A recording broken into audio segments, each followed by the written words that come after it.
Assalamualaikum warahmatullahi wabarakatuh kawan-kawan. Pada pagi hari ini kita sedang dan sudah memanen bunga turi yang kita tanam di lahan, di tengah-tengah lahan persawahan ya kan tuh bagian sana sawah, bagian sebelah sana juga sawah. Nah, di tengah-tengahnya ada bedengan kita ada pematang kita tanami tanaman turi kan kawan. Dan pagi hari ini kita memanen tanaman turi, dimana alhamdulillah hasilnya luar biasa, banyak sekali ya kan. Nah, kayak gini tanaman bunga turi yang kita panen. Jadi bunga yang kita panen adalah bunga yang belum mekar. Dan yang jelas pagi hari ini kita memperoleh segini kan kawan. Dan ini nanti kita jual dengan harga per kilo 10.000. 10.000 itu harganya diambil tengkulak ya kan. Akan tapi kalau semisal dijual di pasar bisa hingga 15.000. Dan kawan-kawan di sisi lain kita juga mengambil bunga turi yang mekar kan kawan. Nah, tujuannya kita mengambilan bunga turi yang mekar ini sebenarnya agar tanaman turi yang kita panen itu tidak mengeluarkan biji dari tanaman tersebut, alias kacangnya ya kan kawan.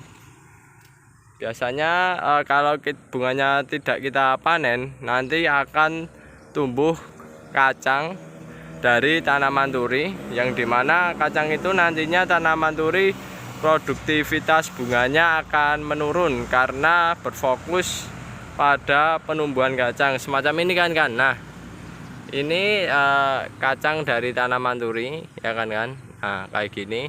Ini sebagai akibat bunga turinya yang sudah mekar tidak diambil. Dan pengambilan ini kan kawan, ini juga ada manfaatnya. Kalau kan bisa mengambil bunga turi ini bisa kita manfaatkan sebagai pakan ya kan kawan. Pakan ternak kambing kita semacam itu. Lalu kan di sini kita akan berbagi mengenai tanaman turi, yang dimana tanaman turi itu perlu pemangkasan kan kawan. Ini salah satu upaya kami untuk memperpanjang umur turi.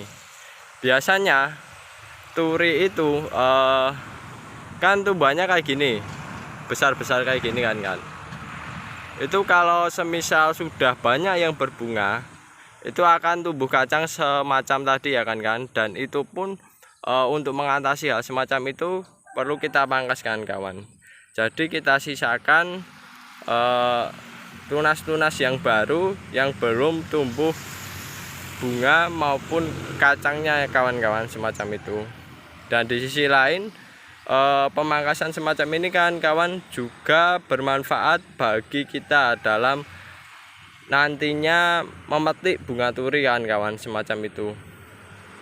Dan pemangkasan ini kan kawan itu alangkah baiknya dilakukan saat-saat musim kemarau, karena ketika musim kemarau biasanya hasil pangkasannya ini itu nantinya ketika dipotong dia mengeluarkan getah dan kondisinya cepat kering kawan-kawan.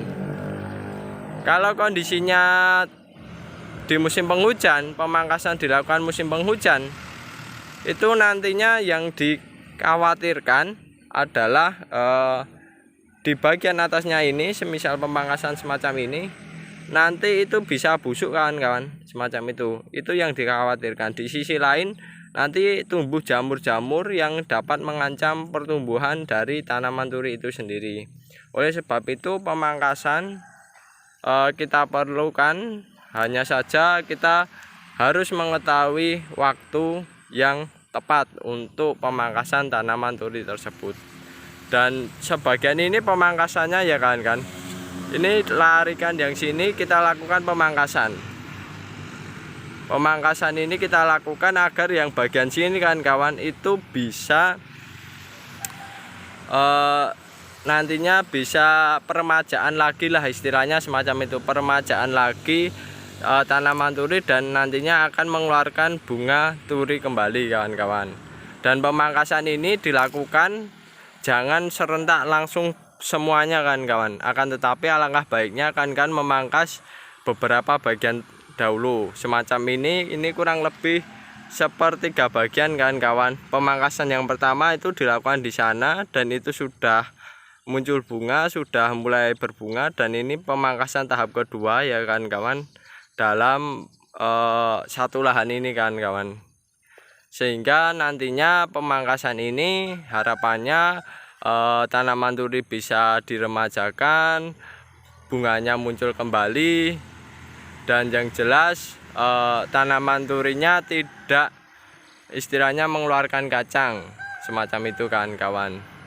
Dan bagi kawan-kawan pemangkasan yang belum tanaman turi yang belum dipangkas itu nantinya kan bisa memangkasnya dan memanfaatkan daun, kacang serta bunganya untuk sebagai pakan ternak ya kan kawan. Karena tanaman ini termasuk kelompok tanaman legum, yang dimana tanaman legum itu biasanya memiliki potensi protein yang cukup tinggi kan kawan, sehingga cocok banget untuk penggemukan, untuk domba yang bunting itu cocok banget, ataupun domba yang menyusui. Biasanya kita berikan pada domba maupun kambing PE yang kita ternakkan kan semacam itu.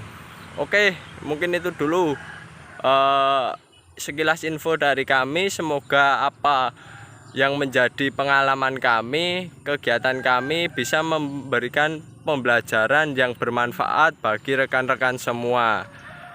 Jika ada kekurangan dari kami mohon maaf, kurang lebihnya mohon maaf. Kami tutup. Sekian dari kami. Wassalamualaikum warahmatullahi wabarakatuh.